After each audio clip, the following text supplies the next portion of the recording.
마태복음 5장 38절 39절 한 목소리로 한번 천천히 읽어보겠습니다. 또 눈은 눈으로 이는 이로 갚으라 하였다는 것을 너희가 들었으나 나는 너희에게 이르노니 악한 자를 대적하지 말라. 누구든지 내 오른편 뺨을 치거든 왼편도 돌려대며. 아멘.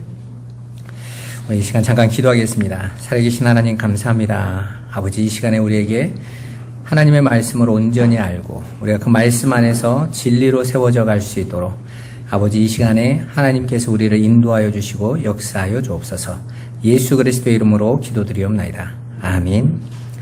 오늘은 오른편 뺨을 치거든 왼편도 돌려대라 라는 말씀으로 우리 함께 나눠보도록 하겠습니다.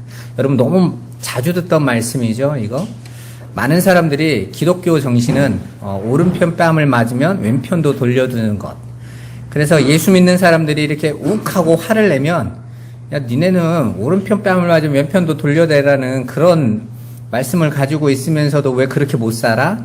그러니까 너는 예수 못 믿고 있는 거야. 이렇게 많이 생각하고, 그래서 교회에서 보통 이런 설교를 하면 인내해라, 참아라, 견뎌라, 그럴 상황이 있으면 피해라, 보통 이렇게 말을 하죠. 그래서 누가 오른편 뺨을 떼거든 왼편도 돌려줘, 이렇게 말을 하는데, 여러분 솔직히 살아오면서 수십 년 동안 신앙생활하면서 그게 되던가요? 누가 옆에서 10회 한 번만 걸어도 욱하고 올라오는 게 우리 인간인데, 그래서 우리가 대부분 이런 말씀을 보면 그렇게 보여줘야 돼. 그래서 그런 사랑이 있는 사람처럼 하는 게 기독교라고 생각을 하고 있었죠. 오늘 그 말씀이 무엇인지 한번 알아보도록 하겠습니다. 여러분, 우리가 계속해서 하나님의 뜻을 거꾸로 듣고 행하는 죄인들의 모습을 우리가 지금 계속 살펴보고 있습니다. 예수님께서 계속 살인하지 마, 간음하지 마, 맹세하지 마 라는 말씀을 가르쳐 주시면서 너희가 하나님의 진리를 계속 오해한 거야. 하나님이 말씀하신 건 그 내용이 아닌데 너희가 그걸 겉으로 껍데기로 듣고 자꾸 그걸 다른 걸로 실행하고 있어 라고 말씀하셨죠. 그래서 예수님께서 우리가 앞에서 살인, 간음, 맹세하기 전에 항상 먼저 말씀하신 게 너희가 들었다는 말씀이었어요. 하나님께서는 창조 때부터 우리에게 보이지 않는 하늘의 어떤 것을 땅의 것으로 설명해 주시기 위해서 창조 때부터 하나님께서 말씀하셨다라는 거예요. 그런데 너희가 그리고 그 말을 들었다라는 거죠. 왜? 하나님이 말하셨으니까. 창세기 1장에 보면 하나님께서 어둠과 빛을 나누시고 둘째 날 하신 일이 하늘과 바다를, 땅을 나누신 거죠. 궁창을 기준으로 나누신 거예요. 그런데 진리는 어디에 담아 두셨어요? 하늘에 담아 두셨어요. 그래서 하늘이라는 그 뜻이 진리가 있는 곳이란 뜻이라고 그랬죠. 물 있는 그곳. 그러니까 진리를 담아 있는 건 하늘이에요. 그런데 막상 우리가 하늘을 보면 하늘에 뭐가 있어 보입니까? 없어 보입니까? 아무것도 없어 보인단 말입니다. 그러니까 우리는 그 하늘을 볼 수가 없어요. 우리 한자어로 그래서 하늘을 거물현이잖아요. 그냥 깜깜해. 아무것도 안 보여. 그러니까 우리는 그 하늘을 볼 수가 없어요. 왜? 궁창으로 덮어놓으셨으니까. 그리고 이 땅에 있는 자들은 그 하늘의 진리를 알지 못하니까 그냥 땅의 것으로만 진리를 알아내야 되는 거예요. 그러니까 하나님은 처음부터 천지를 창조하시면서 진리를 가려놓으셨다고요. 왜 그러셨을까요? 그 진리를 누군가의 일을 통해서 열어주시기 위해서요. 그래서 예수님께서 십자가에 달리셨을 때 그 하늘을 상징하고 있는 성전의 지성소가 휘장이 어떻게 되죠? 위에서 아래로 찢어지면서 휘장이 열리죠. 그래서 그 하늘이라는 하늘을 차일로 휘장으로 덮으셨다 할 때 그 휘장이라는 단어하고 지성소하고 휘장이라는 단어가 같은 단어예요. 그러니까 그 하늘은 무엇을 상징하는 거냐면 하나님 나라. 그 하나님 나라를 상징하는데 그건 하나님이 우리에게 가려놓으셨다고요. 그건 누구에게도 가려놨을까요? 아담과 하와에게도 가려놨어요. 그래서 아담과 하와도 그건 몰라요. 오직 예수 그리스도의 은혜가, 십자가의 은혜가 부어져야만 그 새롭고 산 길이 휘장이 열리게 돼 있단 말이에요. 그래서 하나님의 뜻을 깨닫게 됩니다. 그리고 우리 성경에는 나오지 않았지만 내가 너희에게 들었다라고 말했지만 여기에서는 왜냐하면이라는 단어가 우리나라 성경에는 생략되어 있어요. 너희가 들었어. 왜냐하면 내가 말했거든. 그러니까 하나님은 말씀하셨기 때문에 우리는 다 들은 거라는 거죠. 그리고 그 하나님의 말씀을 계속해서 이야기하셨는데 우리가 듣긴 들었는데 대부분 사람들이 그 말씀을 어떻게 알아들었다라는 거예요? 반대로 알아듣더라는 거예요. 거꾸로. 하라는 하지 말라로. 하지 말라는 하라로. 우리가 옛날에 청개구리 이야기 알죠? 부모의 말을 꼭 거꾸로만 하는. 알아듣기를. 그러니까 반대로만 알아듣고 있는 거예요. 그래서 우리가 계속 지금 살인하지 마, 간음하지 마, 이건 뭔 내용이었습니까? 예수님께서 정확하게 다시 뜻을 풀어서 가르쳐 주시는 거였죠. 이건 원래 이 의미야 라고 말씀해 주시는 거였잖아요. 그러니까 사람들이 하나님이 주신 율법을 계속해서 반대로 듣고 하지 말라고 했더니 그거 하더라는 거예요. 우리가 살인하지 마라는 말씀 우리가 함께 나눴는데 살인하지 마라는 원래 단어의 뜻이 뭐였죠? 희생제사 드리지 마였죠. 도륙하지 마. 짐승을 계속 의미 없이 잡고 있는 행위에 대해서 이야기하는 거예요. 이스라엘 백성들이 왜 그렇게 열심히 희생제사 드렸죠? 그 희생제사 드리면 뭐가 없어진다고 생각해서 드린 거예요. 죄. 사람이 범죄하면 그 죄를 가지고 제사장에 가서 제물을 죽여서 시키는 거죠. 그래서 그들이 계속 희생제사 드린 거예요. 그러면 그들은 지금은 내가 하나님이 원하는 대로 잘하고 있다 이렇게 이야기를 하고 있는데 사실은 그거 하지 말라는 말이었다라는 거예요. 왜냐하면 우리가 히브리서 9장에 있는 것처럼 하나님께서 영단번에 드릴 제물이 있었던 거죠. 그 영단번에 드릴 그 제물은 누구였어요? 독생자, 자기 아들로 제물 삼아서 단번에 그 제사 끝낼 거였는데 이스라엘 백성들은 그 자신들이 그 희생제사 드리면서 야 이걸 끝도 없다. 왜냐면 여러분 봐보세요. 내가 지금 희생제사를 드리고 내 범죄함을 놓고 양 잡고 소 잡고 비둘기 잡고 해서 바쳤어. 야, 내가 이제야 죄가 끝났구나 하고 나오면서 아 양값 더럽게 비싸네. 그 순간부터 또 뭐가 시작돼요? 또 바로 죄가 시작돼.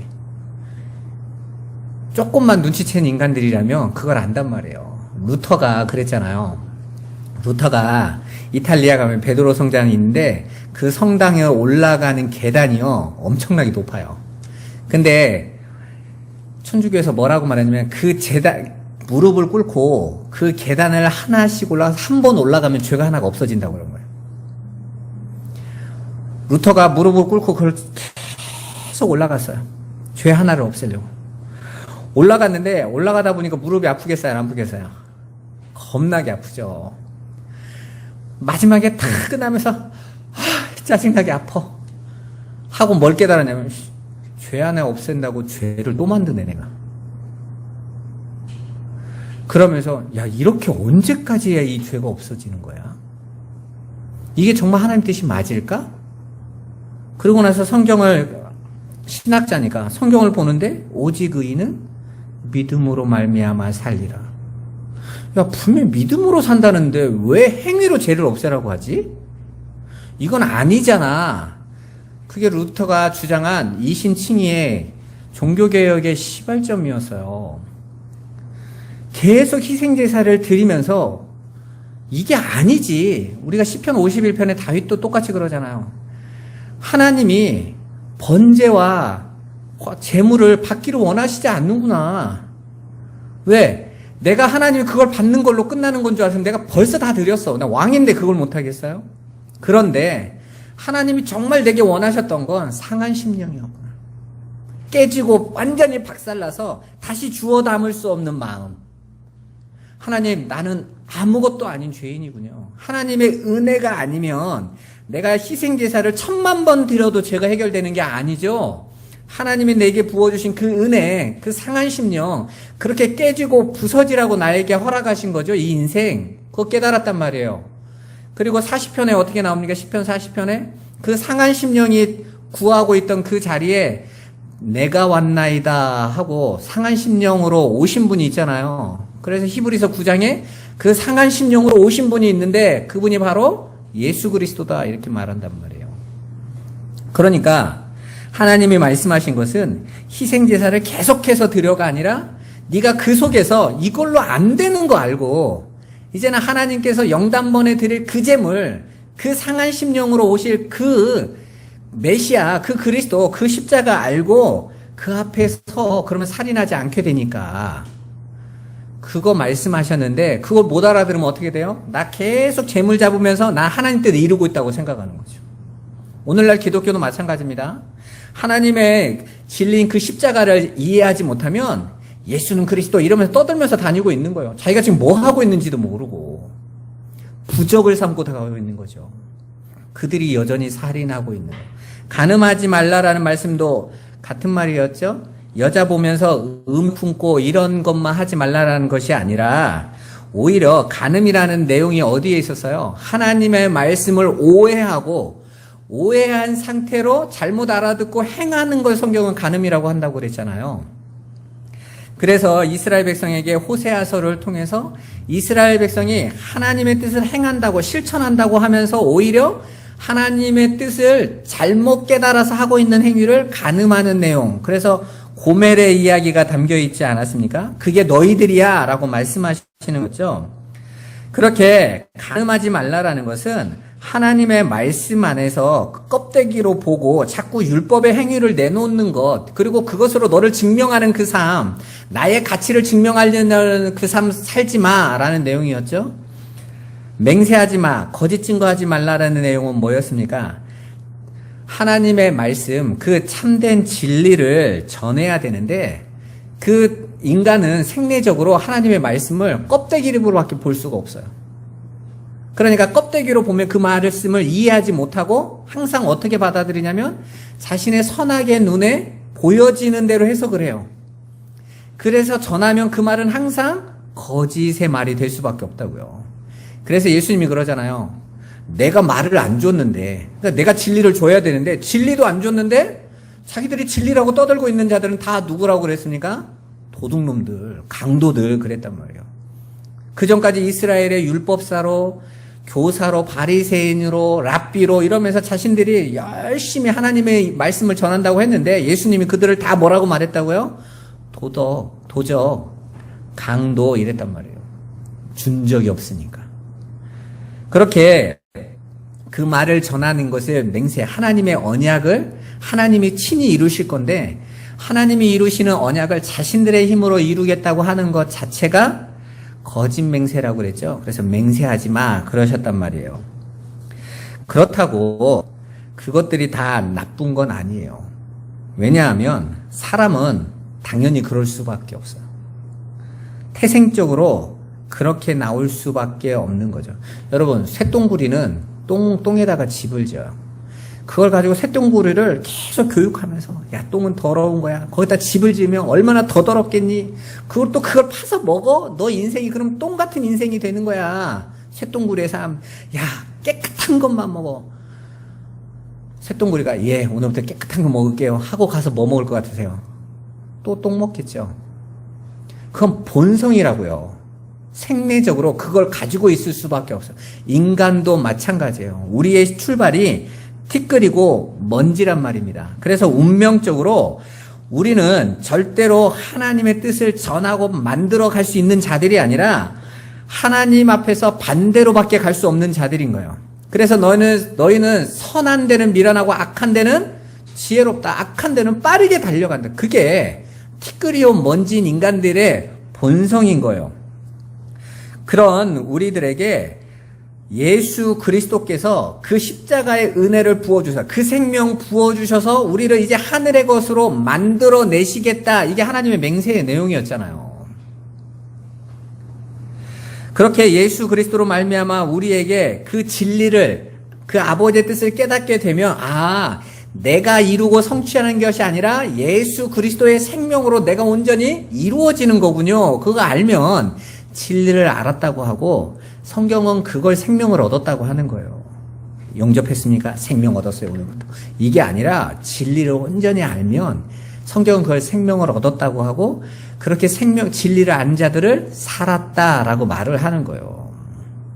영접했으니까 넌 살았어. 이게 아니라 뭔 말인지도 모르고 나는 예수 생명 가졌고 나는 살았고 나는 진리 안에 있고 그게 뭔지도 모르면서 그러면서 계속 거짓 증거의 삶을 살아가요. 내 육신의 것을 계속 쫓아가면서 살아가면서 난 진리 알았대. 죽은 자들인 거예요, 여전히. 그렇게 살아난 자들이 그 진리의 내용을 온전히 그리스도의 십자가의 은혜로만 하나님께서 우리에게 이루어 주시는 그 새롭고 산 생명의 비밀을 깨달은 자들만 하나님 앞에 어떤 제사를 드린다고 그래요? 바울이 산 제사를 드린다. 지금까지는 제사는 어떻게 드렸어요? 제물을 죽여서 드렸어요. 그죠? 그런데 그 제물이 예수라는 제물이 죽었는데 사흘 만에 어떻게 됐죠? 살아나셨네? 부활하셨잖아요. 그리고 생명으로 살아나신 그분이 생명으로 우리 안으로 들어오셨네? 우리가 이제 그 진리의 내용을 알았어. 아, 내가 열심히 재물 바쳐서 그분을 감동시키는 것이 아니라 그 생명이 내 안에 와서 내가 살아난 거구나. 그리고 내가 이렇게 산자가 돼서 그 하늘의 것으로 온전히 나게 됐구나를 깨달은 자들이 하나님 앞에 드리는 예배, 그게 산 예배인 거예요. 더 이상 우리가 이 땅과 이 세상에 묶여있는 삶에 매이지 않는다고요, 여러분. 여러분, 왜 사람들이 살아가면서 열심히 부와 명예와 지혜와 세상의 힘을 다 갖는데도 우울하고 괴롭고 힘들고 공황, 장애 오고 그런 줄 아십니까? 그들의 삶이 그걸로 온전히 채워지지 않기 때문에 그래요. 우리가 살아있는 비밀은요, 오직 예수 그리스도의 생명 아니면 안 되는 거거든요. 근데 그 생명, 말씀, 진리의 내용을 온전히 알게 되어질 때, 그때 드려지는 게 영적 예배인 거예요. 그렇게 살아있는 자들, 하늘의 것을 알게 되고 깨달은 자들이 하나님을 찬양하고 예배하고 그 하늘의 비밀을 누리고 가는 것을 영적인 예배라고 하는 거예요. 보통 교회들이 영적인 예배하면요, 막 악기들 막 웅장한 소리하고 막 쥐야 이래야 영적이라고 하는데 그런 거 영적인 거 아니에요, 여러분. 진리가 영이라는 말씀이라고 그랬죠. 진리가 담겨져 있는 자들이 이제 그 진리 안에서 드리는 게 영적인 예배인 거지. 막 몸을 막 뒤집고 이러면서 막 거룩이란 내용이 그런 내용이 아니에요, 여러분. 그러니까 우리가 지금까지 예배를 하면서 다 뭘로 하려고 했냐면 껍데기 것을 본 걸로 흉내내서 하려고 해요. 아, 누가 이렇게 했더니 믿음 좋아 보였어. 그럼 막 그걸 따라서 하려고 하는 거죠. 말씀을 아셔야 돼요. 진리를 알아야 온전한 예배를 드릴 수 있는 것입니다.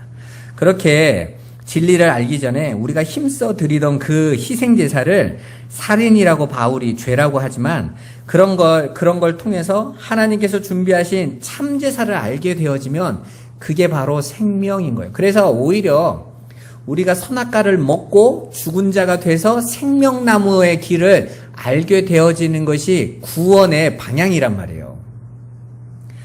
그러니까 이 모든 것들은 악이라고 말하지 않아요. 다 지나가는 거예요. 그걸 온전히 깨닫게 되어지면 내가 지금까지 경험하고 어려움을 지나오고 갔던 모든 것들이 용서가 되는 거예요. 아, 하나님께서 이것을 과정을 통해서 나를 하나님을 알게 하시려고 나에게 이 과정을 지나가셨구나.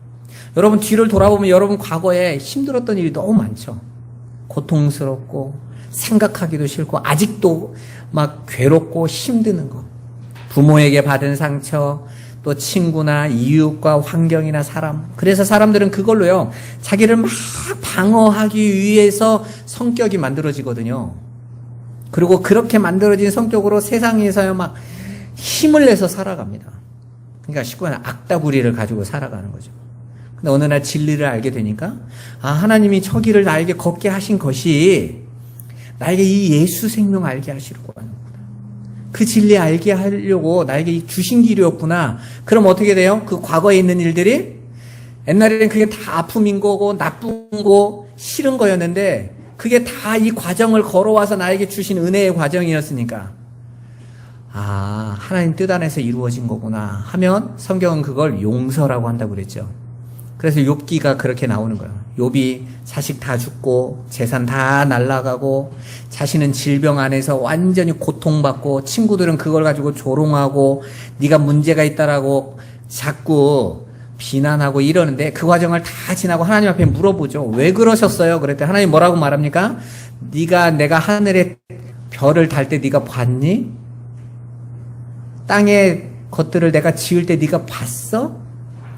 봤으면 내가 그 이 어마어마한 것을 만드는 그 비밀을 네가 얘기해봐.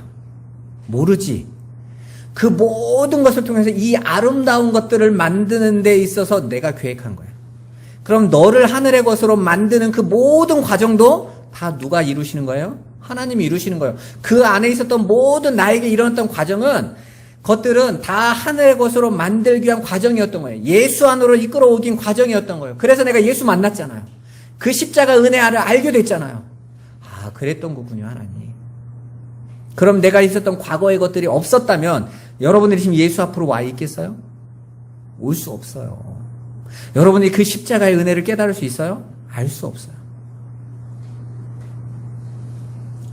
그렇다면 그 모든 것은 옛날에는 악이었지만 지금 보면 그 모든 것이 선인 거죠. 그래서 바울이 그러잖아요. 하나님을 사랑하는 자, 곧 그 뜻대로 부르심을 입은 자들에게는 모든 것이 합력하여 다 뭐다라고 그랬어요? 선이다 그러죠. 우리가 지금까지는 악이었어. 괴로움이었어. 힘듦이었어. 피하고 싶은 거였는데 그 모든 것이 합력하여 아버지의 선, 하나님이 보시기에 좋았더라를 이루어가는 창조의 과정인 거예요. 그러면 지금 여러분들이 오늘 살아가고 내일 살아갈 일들은 뭐겠어요? 마찬가지로 선을 이루어가는 과정이란 말이에요. 그걸 알고 여러분의 현장에 갔는데 여전히 내게 고통이 해결되지 않아. 환경이 전혀 바뀌지 않아. 이젠 내가 그 진리 알았어. 그럼 어떻게 돼요? 괜찮아. 이렇게 돼요. 하나님이 그 선으로 나를 이끌어가는 과정인데 아직 이 과정이 남아있는 거면 난 가도 괜찮아. 왜? 아버지께서 나를 사망의 음침한 골짜기로 나를 지팡이와 막대기로 나를 가르치시고 인도하는 과정이니까 난 견딜 수 있어. 그게 풍랑이는 바다에서 믿음으로 서 있다라고 하는 거예요. 그걸. 너희가 믿음이 없으면 빠져 죽어간다 그래요. 아니면 여러분들이 문제에 빠져버리잖아요. 상황에 빠져버리잖아요. 죽어버리잖아요. 자, 이 서론을 생각하시면서 이제 오늘 오른편 뺨을 치거든 왼편도 돌려대라라는 말씀을 한번 이해해 보죠.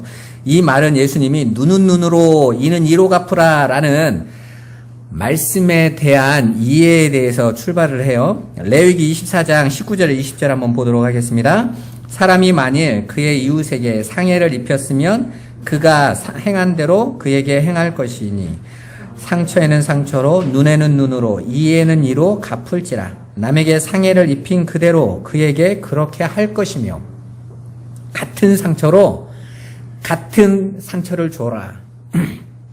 제가 신학교 다닐 때 이거 가지고 한참 논쟁이 있었거든요.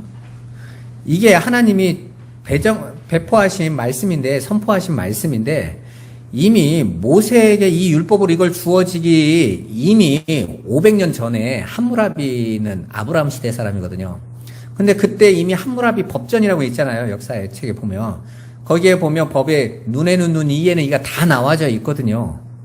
그래서 많은 기독교를 비판하는 자들이 다 그렇게 쓰는 거야. 쓰면서 하나님이 주셨다라고 그냥 그 질서를 지키기 위해서 만들면서 그 당시에는 다 그게 신의 계시라고 해서 했다라는 거죠.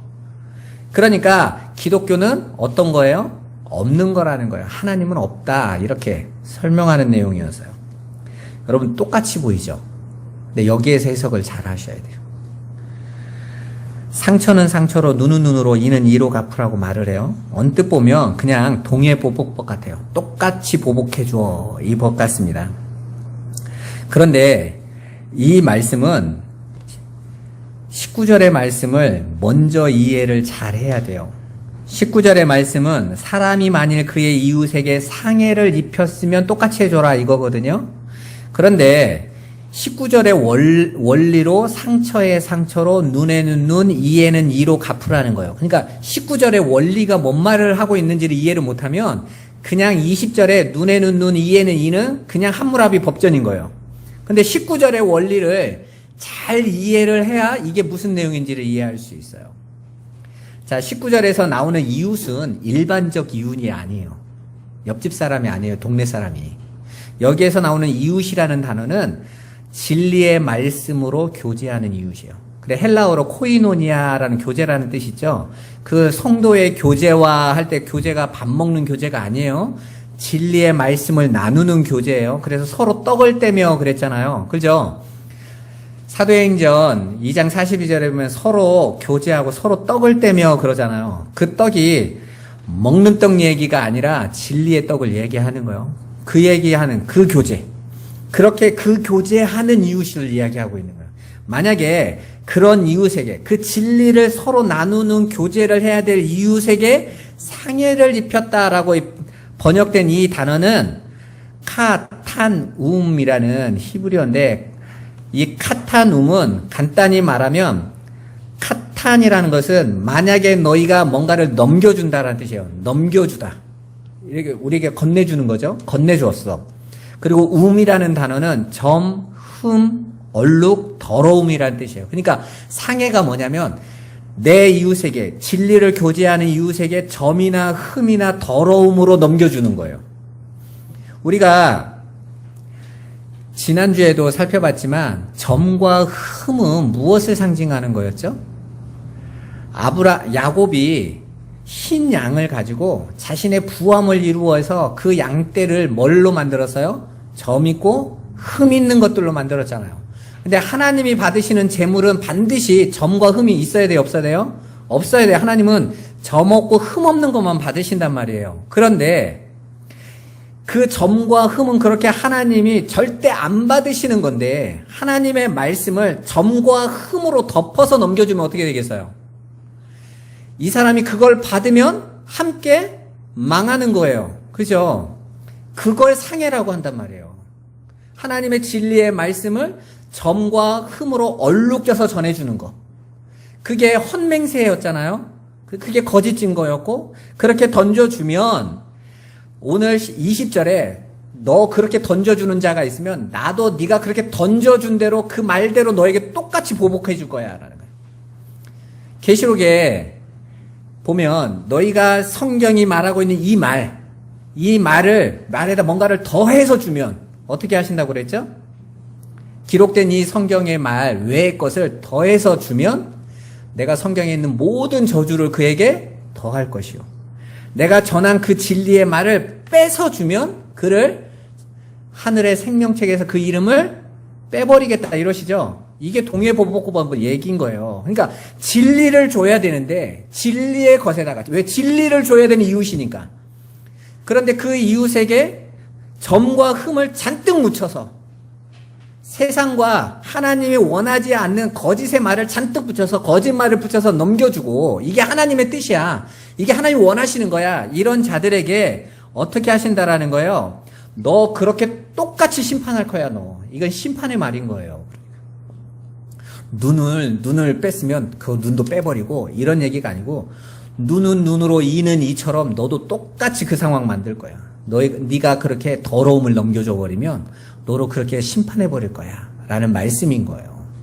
그러니까 이 말은 함무라비 법전의 내용, 그 사람들이 그거밖에 못 알아들으니까 그 언어를 통해서 하나님의 뜻이 무엇인지를 가르쳐 주고 있는 거예요. 이걸 알지 못하면 여전히 이스라엘 사람들도 눈에는 눈, 이에는 이, 이게 보복이라고 여기죠. 그게 하나님 뜻이라고 여겨요. 그 뜻 아니란 말입니다. 그래서 그 다음에 예수님이 나는 너희에게 하고 다시 설명해 주시는 거예요. 그렇게 하나님 앞에서 그 이웃은 점 있고 흠 있는 건 넘겨주면 절대로 안 돼요. 예수님이 그래서 말씀하세요. 이스라엘 사람들, 유대인들에게 너희는 산과 들로 두루 살펴서 한 영혼을 데리고 와서 너희보다 더 어떤 자식 만든다고 그래요? 더 지옥 자식 만들어. 그럼 그들이 해놓은 게 뭔데요? 가르친 거죠. 열심히 회당에서 가르친 거예요. 그런데 그게 그들이 가르쳐준 그 율법주의의 그 가르침이 다 뭐라는 거예요? 점과 흠으로 넘겨준 거란 말이에요. 그러니까 그걸 받은 사람은 100배나 더 지옥 자식으로 가는 거예요. 더 열심히 그거 따라가니까. 여러분, 우리는 하나님의 말씀을 받을 때 진리를 알면 알수록 하나님 앞에서 상한 심령으로 내려가세요. 나는 오늘도 그리스도의 십자가의 은혜가 아니면 안 되는 자가 맞아요.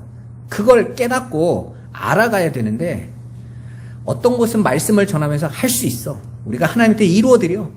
땅끝까지 우리가 다 해버려. 이게 하나님의 뜻이야. 이렇게 하면요. 점과 흠으로 넘겨버리는 거죠. 우리가 지난주에 그랬잖아요. 맹세는 하나님의 것이라고 그랬잖아요.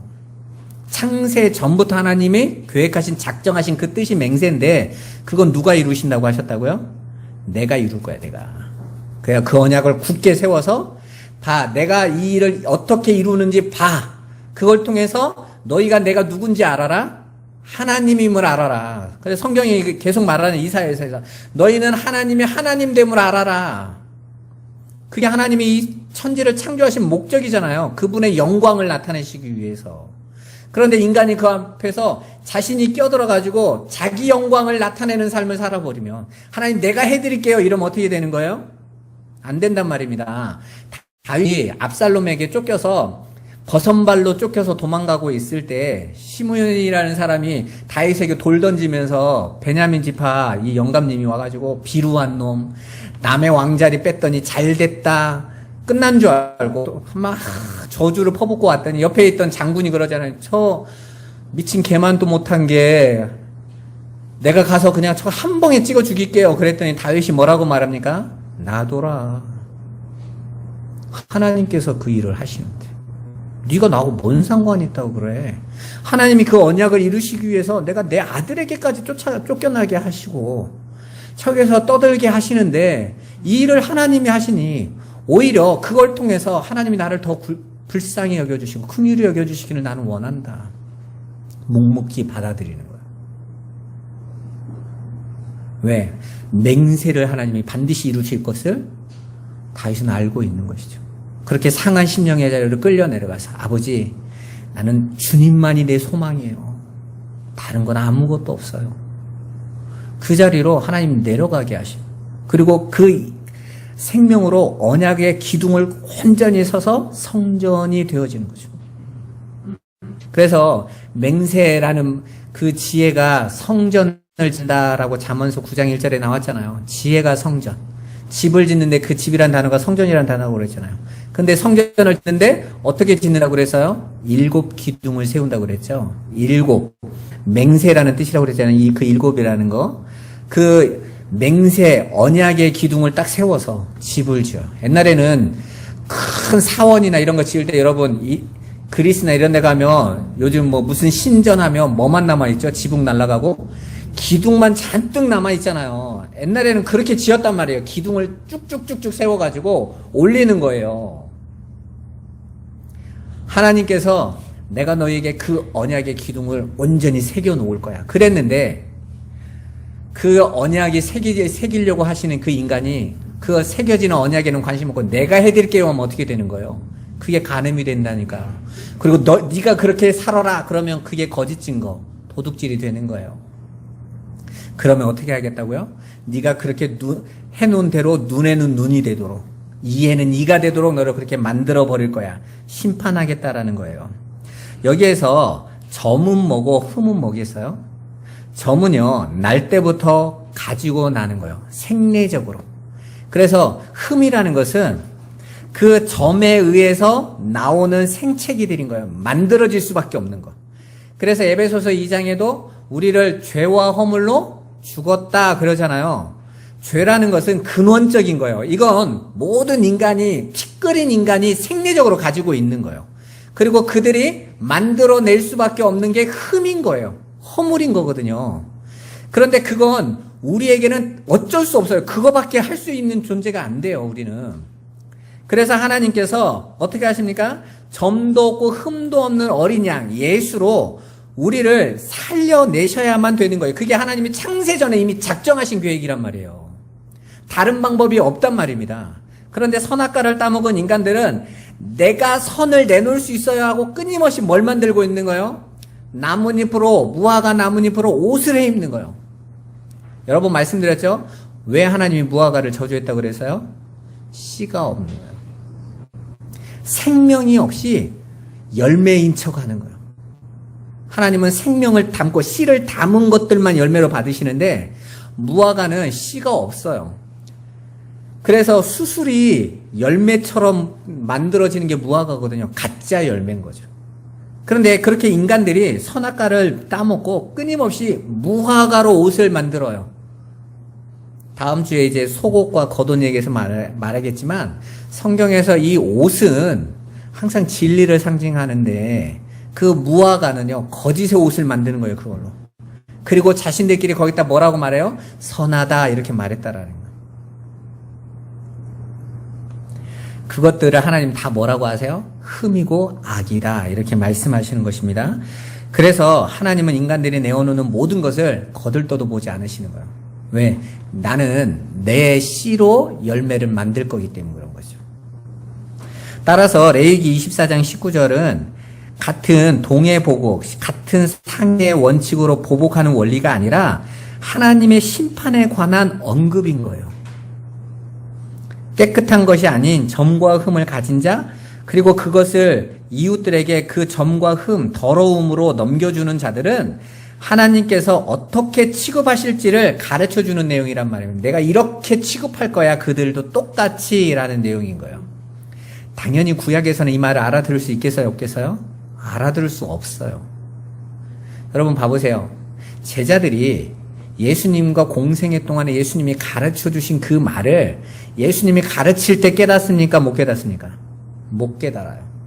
그래서 요한복음 보면 예수님이 이스라엘 사람들이 43년 동안 성전을 지었던, 그리고 지어가고 있는, 다 짓지도 않았어요.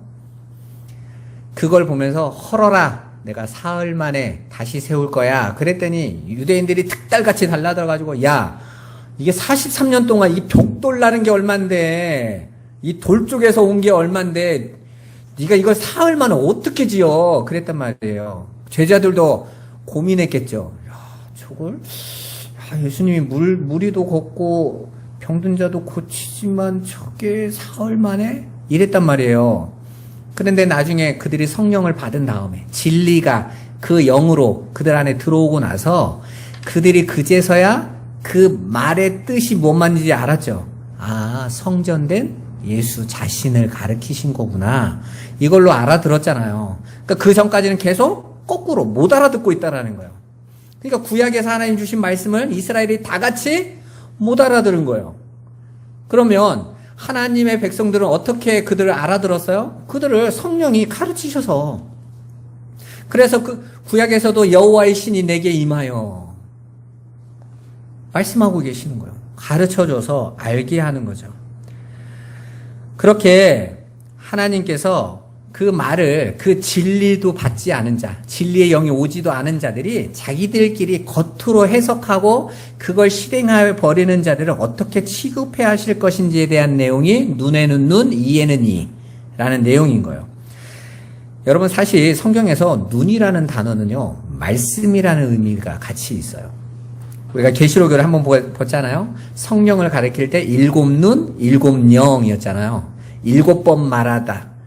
눈이라는 그 단어는 영은, 7눈은 곧 7영이다 이랬죠. 눈이 영이래요. 근데 예수님 말씀하시죠. 내 말이 곧 영이요 생명이다. 영이, 말씀이 곧 영이다 이랬으니까 눈도 영, 말씀인 거예요. 그리고 사실 히브리 사람들은 눈이라는 단어 안에 말씀이라는 단어는 포함되어져 있어요. 그래서 그 말씀이 잘못되면 그 말씀이 못 알아듣고 있는 자들을 눈먼 자들 그러세요. 그래서 이사야서에서 내가 눈먼 자들의 눈을 띄워주며 그런 내용이 있잖아요. 그리고 예수님이 오셔서도 봉사, 소경의 눈은 맹인의 눈을 열어주시죠. 이게 다 말씀, 진리를 알아보게 하시는 내용에 대한 담은 거예요. 우리가 지금 알고 있는 그런 기적, 은사 그런 얘기하고 있는 거 아닙니다. 레위기 22장 21절 22절 같이 한번 읽어보겠습니다. 만일 누구든지 서원한 것을 갚으려 하든지 자의로 예물을 드리려 하여 소나 양으로 화목제물을 여호와께 드리는 자는 기쁘게 하심이 되도록 아무 흠이 없는 온전한 것으로 할지니 너희는 눈먼 것이나 상한 것이나 지체에 배임을 당한 것이나 종기 있는 것이나 습진 있는 것이나 비루 먹은 것을 여호와께 드리지 말며 이런 것들은 제단 위에 화제물로 여호와께 드리지 말라. 이 말 가지고 예수님 당시에 제사장들이 이거 흠 있는 거 있다 없다 지들이 평가한다면서 폭리를 취하고 있었죠. 그래서 여러분 봐보세요. 양 중에 상처 없는 양이 어디 있어요? 여러분 인생 살아오면서 넘어지고 안 자빠져 본 사람이 어디 있어요? 다 흠이지. 그걸 껍데기로 보면 다 흠 찾느라고 바쁜 거예요. 여기에서 말한 그 온전한 것으로 드리라고 하면서 흠 있는 건 내놓지 마 해놓고 흠 있는 것에 제일 첫 번째로 나오는 게 뭐죠? 것. 그건 잘못된 말씀을 가리키는 거예요. 하나님께서 만들어 놓으신 아담과 하와가 동산 중앙에 세우신 나무를 제일 먼저 따먹기 전에 했던 행동이 뭐죠? 본 거예요. 근데 봤는데 어떻게 봤어요? 마귀의 말을 딱 듣고 거짓의 말을 딱 듣고 그걸 보자마자 어떻게 해요? 보암직도 하고로 딱 들어요. 야, 좋은데? 하나님같이 될 것 같은데? 그렇게 본 거예요. 그건 눈이 먼 거죠. 그죠? 우리가 그러잖아요. 어떤 사람이 돈에 환장하면 돈에 눈이 어떻게 됐다고 그래요? 먼네 그러잖아요. 그죠? 그냥 거기에 잡혀버리는 거. 거짓의 말에 잡혀버리는 거. 그러니까 그 진리를 알아듣지 못하고 진리의 말을 못 알아듣는 상태를 눈먼 상태 이렇게 말하는 거예요. 다 말씀에 연관된 거예요, 여러분. 그렇게 눈먼 것으로 쫓아가면 내가 그 눈먼 상태로 갚아줄 거야 라고 말씀하시는 거예요. 이는 이도 같은 말이에요. 성경에서 이라는 말도 말씀과 연결된 말입니다, 여러분. 시편 35편 16절 한번 같이 읽어보겠습니다. 그들은 연회에서 망령되이 조롱하는 자 같이 나를 향하여 그들의 이를 갈도다. 제가 이를 간다는 말을 여러 번 말씀드렸어요. 없는 걸 씹을 때 이를 가는 거예요. 내가 복수해 저거 이를 뿌드득 하는 게 이를 가는 게 아니고 성경에서 나오는 이를 간다라는 말은 직역을 하면 이래요. 더러운 말더듬이의 떡으로 이를 간다. 말더듬이는 말을 떠듬는 사람이죠. 그런데 말을 떠듬는다라는 것은 참된 말이 없다라는 뜻이에요. 그러니까 더러운 말더듬이는 가짜 떡을 헛것을 씹으면서 그게 진짜인 줄 알고 씹고 살아간다라는 거예요. 거짓의 말을 붙잡고, 그러니까 성경에서 말씀은 또 양식이라고 그러죠.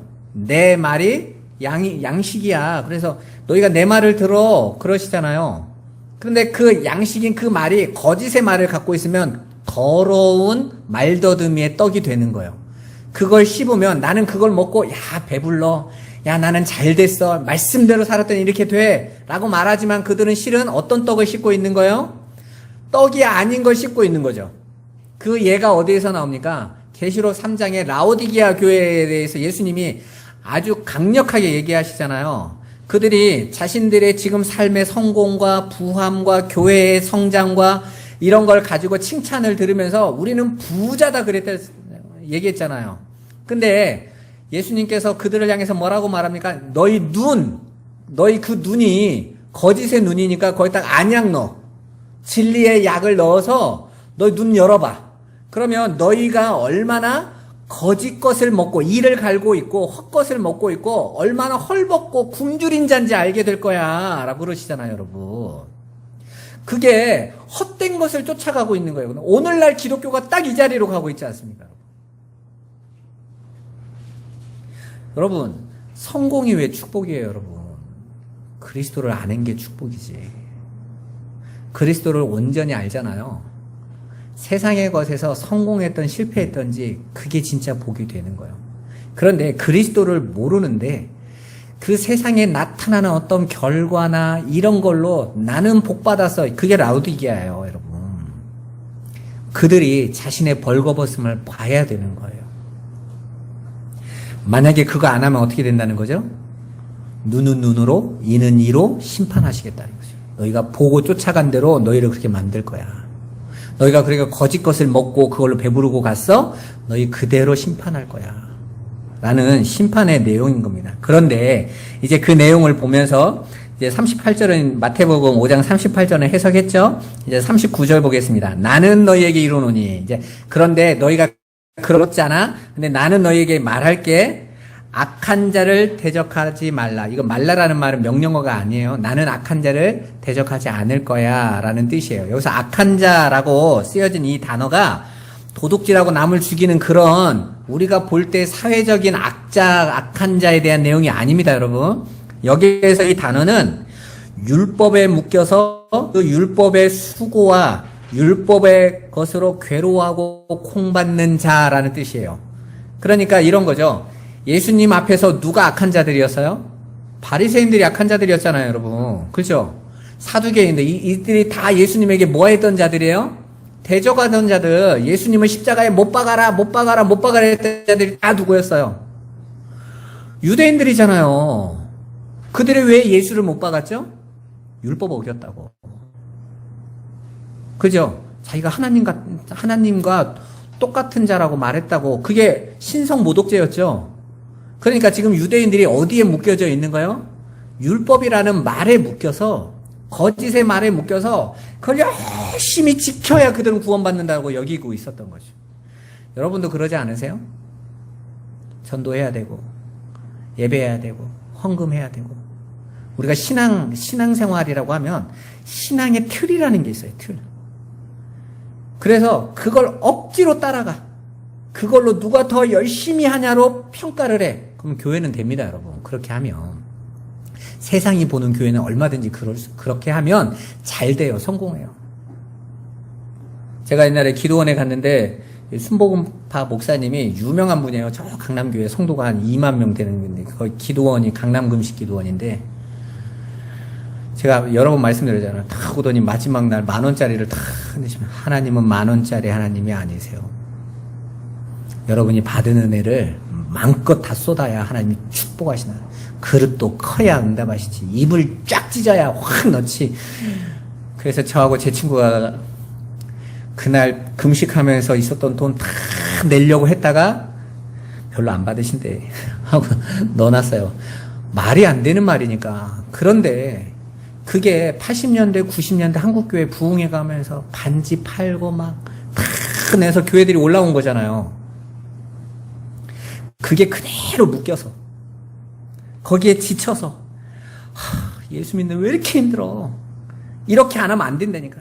전도해야 되고 훈련해야 되고 이렇게 하나님 복 주신다니까 온 거예요. 근데 누군가 안 했어. 그렇게 안 살아. 그럼 그들이 어떻게 하겠어요? 내가 이를 악물고 따라왔던 사람들이 돌 던지는 거예요.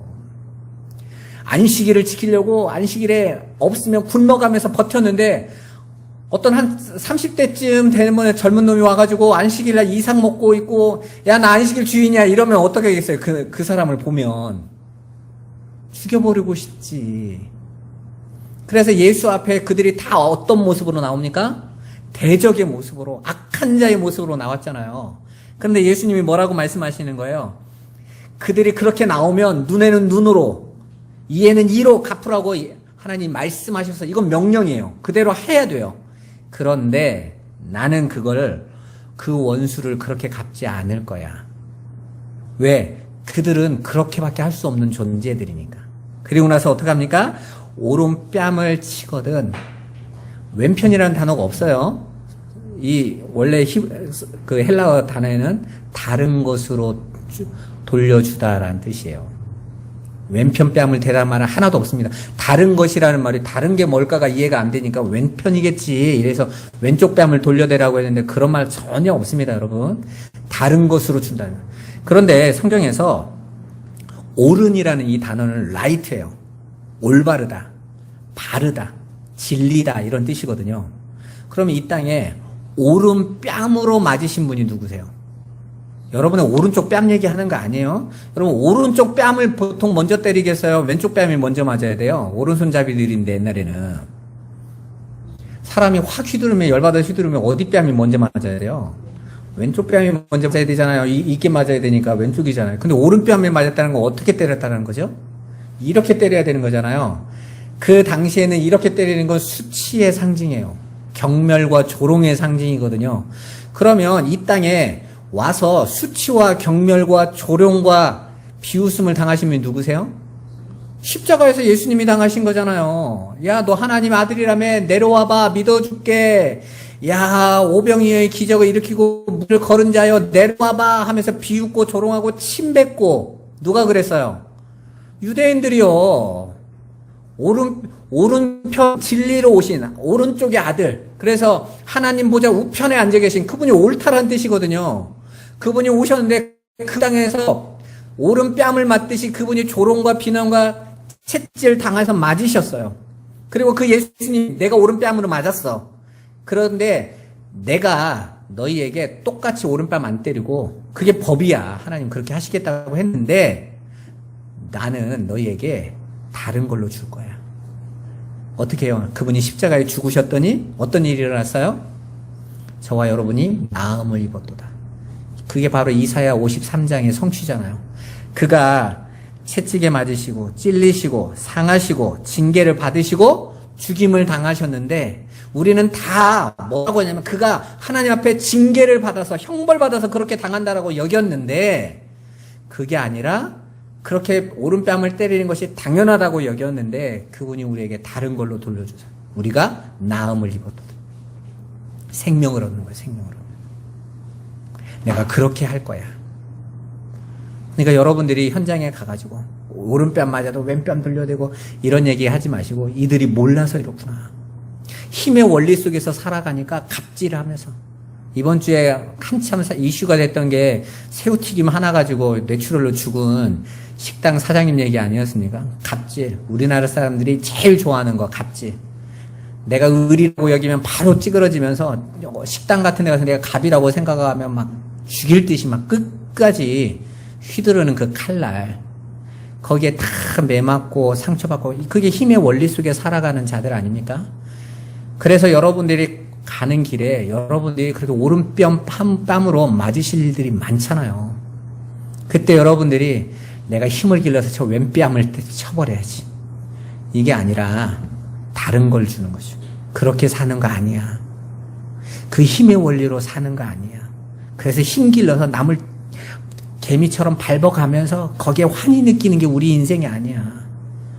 우리는 그 생명을 받은 자, 그 우리 이웃에게 그 진리를 가진 자에게 진리를 가진 자가 그렇게 오른뺨들이 맞아서 지치고 상하고 괴로워하고 죽고 싶어 할 때 여러분들이 뭐 해야 돼요? 다른 거. 그 하늘의 거, 그 생명, 그 보물 그에게 넘겨주라는 거예요. 이해가 되지 않습니까?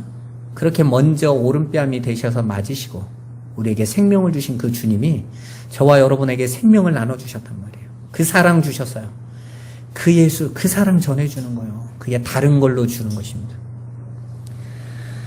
초대교회부터 그렇게 노예들이 핍박받고 죽어가면서 오른뺨들이 맞고 넘겨준 그 복음이 오늘 이 자리까지 온 거예요. 그래서 우리가 구원을 받은 거 아닙니까? 오늘도 저와 여러분들이 그 예수의 것, 진리를 알고 그 진리로 전하시기를 주님의 이름으로 축원합니다. 그리고 여러분들이 그 현장에서 받는 그 핍박과 환난 가운데 내가 그렇게 용서하지 안 되는 내가 얼마나 하나님의 은혜 아니면 안 되는지 아시고 그럼에도 불구하고 그 사랑을 넘겨줄 수 있는 십자가의 증인들이 되시기를 그렇게 다른 것을 돌려주는 그리스도의 산증인들로 서시기를 주님의 이름으로 축원합니다. 기도하겠습니다. 살아계신 하나님, 오른편 뺨을 치거든 왼편도 돌려대라는 말씀이 너무 이해 안 됐었는데 우리에게 가르쳐 주심을 감사합니다. 아버지, 그렇게 보복하고 아니면 억지로 참는 그게 신앙이 아니라는 것을 하나님 말씀하셨습니다. 오른편 뺨으로 맞으시고 십자가에서 우리에게 생명으로 치유하심으로 우리를 살려주신 그리스도의 그 사랑을 이제 우리가 온전히 품고 그 사랑 안에 우리가 온전히 거하며 그 사랑 전하고 넘겨주는 자들 되도록 사랑하는 우리 성도들을 인도하여 주옵소서. 예수 그리스도의 이름으로 기도드리옵나이다. 아멘.